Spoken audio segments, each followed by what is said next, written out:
Hello बच्चों, आज हम पढ़ेंगे संस्कृत वर्णमाला। वर्ण किसे कहते हैं? विभिन्न प्रकार की ध्वनियों को हम वर्ण कहते हैं, जैसे क, ख, ग, अ, आ, उ। ये सब क्या हैं? ये सब वर्ण हैं। इंग्लिश में हम लेटर्स बोलते हैं, ABCDE। वो सब क्या है? लेटर्स। और हिंदी में हम क्या बोलते हैं इनको? वर्ण। वर्णों के समूह से शब्द बनते हैं। अगर आप 3 अलग अलग अक्षरों को, वर्णों को, जैसे कि क, ल, म, अगर हम इनको जोड़ के लिखें तो क्या बनेगा? कलम। एक शब्द बनेगा। तो वर्णों के समूह से क्या बनता है? शब्द। और शब्दों के समूह से क्या बनता है? वाक्य। मैं स्कूल जाती हूँ। मैं एक शब्द है, स्कूल दूसरा शब्द है, जाती हूँ अलग शब्द है। जब हम इन सारे शब्दों को एक साथ लिखते हैं और उसका कोई मीनिंगफुल अर्थ निकलता है तो वो क्या बन जाता है? वाक्य। संस्कृत में कुल 46 वर्ण होते हैं, 46 वर्ण होते हैं, जिसमें से 13 स्वर होते हैं और 33 व्यंजन। अब आप पूछोगे कि स्वर कौन से होते हैं, व्यंजन कौन होते हैं? तो जिन वर्णों को बोलने के लिए किसी अन्य वर्ण की सहायता नहीं लेनी पड़ती उन्हें हम स्वर बोलते हैं। मतलब जब आप अ, आ, ई, उ, इसमें जो साउंड, ध्वनि आ रही है, उसको उच्चारण करने के लिए आपको किसी अन्य वर्ण की सहायता की जरूरत नहीं पड़ती। जैसे इंग्लिश में आपके वॉवल्स होते हैं, हिंदी में आपके स्वर होते हैं। मात्रा वाले जो वर्ण होते हैं वो आपके क्या होते हैं? स्वर। स्वर मीन्स साउंड। तो जिन वर्णों की सहायता से आप साउंड, जैसे क में हम आ जोड़ें तो क्या बन जाता है? का। तो हमने कौन सी मात्रा जोड़ी इसमें? आ की। क में ई की अगर मात्रा जोड़ें तो क्या बन जाता है? की। तो आ और ई ने क्या किया? क को डिफरेंट साउंड दी, उसको डिफरेंट मात्रा दी। तो ये वाले जो वर्ण होते हैं उनको हम क्या बोलते हैं? स्वर। जिन वर्णों को बिना स्वर की सहायता से नहीं बोल सकते उन्हें क्या बोलते हैं? व्यंजन। तो बेचारे जैसे क, ख, ग हैं, ये अपने आप में इनकम्प्लीट हैं। इनको बोलने के लिए हमें किसी न किसी मात्रा की जरूरत पड़ती ही पड़ती है। अगर आप खाली क भी बोलोगे तो उसमें किसकी साउंड आती है? अ की। का बोला, आ की साउंड। कू बोला तो उसमें ऊ की साउंड। कोयल, क में ओ की मात्रा, ओ की साउंड। तो आपके जो वर्ण जिनको हम बिना स्वर की सहायता से नहीं बोल सकते उनको बोलते हैं व्यंजन।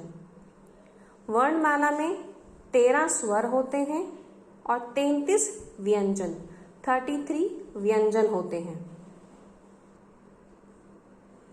अब हम देखेंगे स्वर और व्यंजन में क्या अंतर है। स्वर 3 तरह के होते हैं: हरिस्व स्वर, दीर्घ स्वर, संयुक्त स्वर। जिन स्वरों को बोलने में एक मात्रा का समय लगे उन्हें हम बोलते हैं हरिस्व स्वर, जैसे अ, ई, उ, री। ये सब क्या है? हरिस्व स्वर। टोटल 5 होते हैं। जिन स्वरों को बोलने में 2 मात्रा का समय लगे, मतलब आपको ज्यादा टाइम लगे, ज्यादा स्ट्रेच करना पड़ता है, आ, ई, उ, री, ये सब क्या है?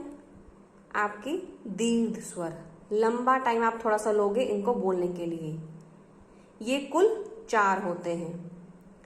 जो 2 स्वरों को मिलाकर बनते हैं उनको बोलते हैं संयुक्त स्वर। अ और ई के मिलाप से बनता है ए और आई।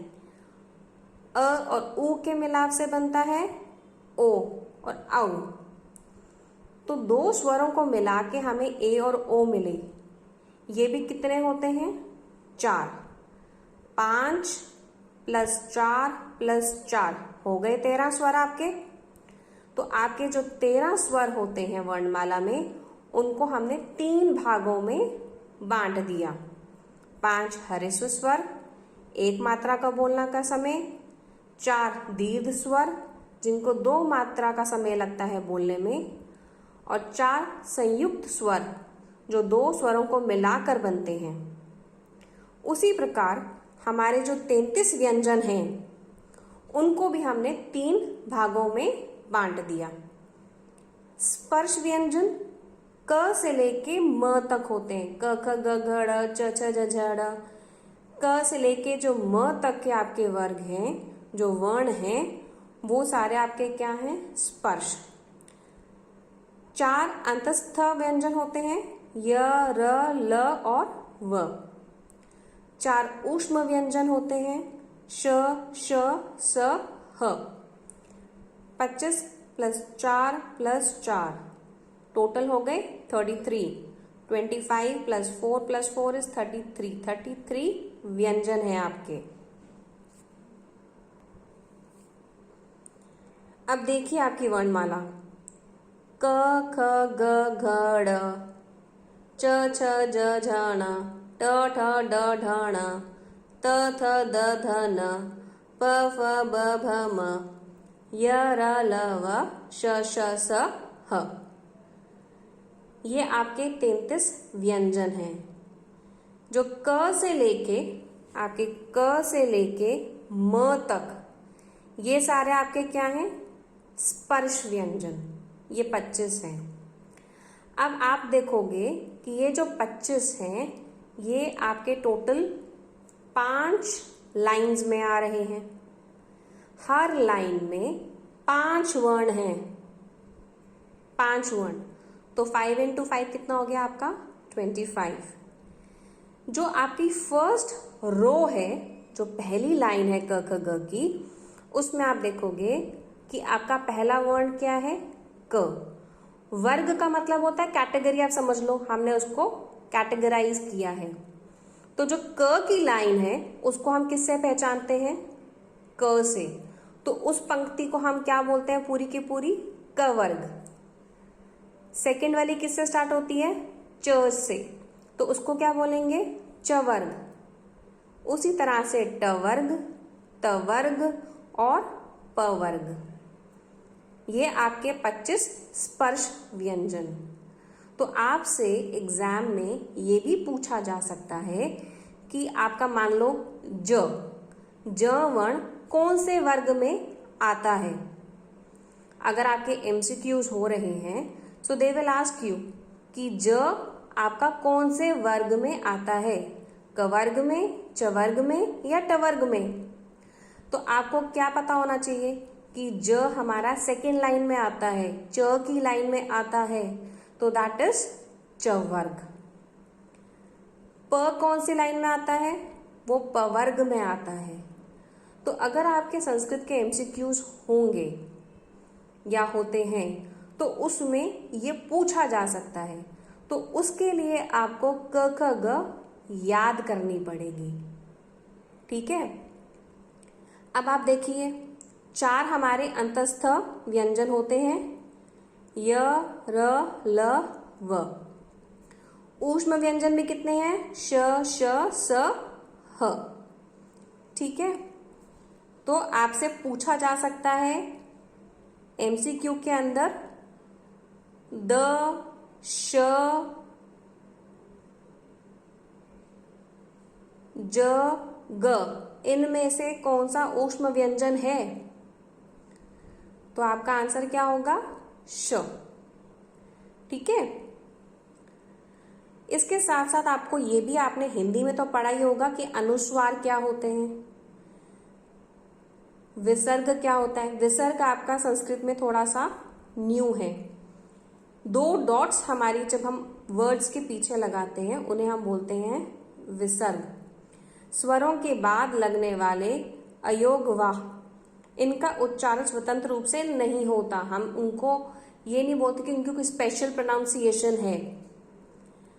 जहां पे आपके जिन शब्दों के ऊपर आपका ये चंद्र बिंदु लगा होता है वो अनुस्वार वाले वर्ड्स होते हैं। जैसे हमने बोला राजह, तो जिनके पीछे 2 डॉट्स लगी हुई हैं वो आपके हैं विसर्ग। इसको हम आगे थोड़ा डिटेल में बाद में पढ़ेंगे। अभी के लिए आप वर्णमाला को रिवाइज करेंगे अच्छे से, आप उसको याद करेंगे।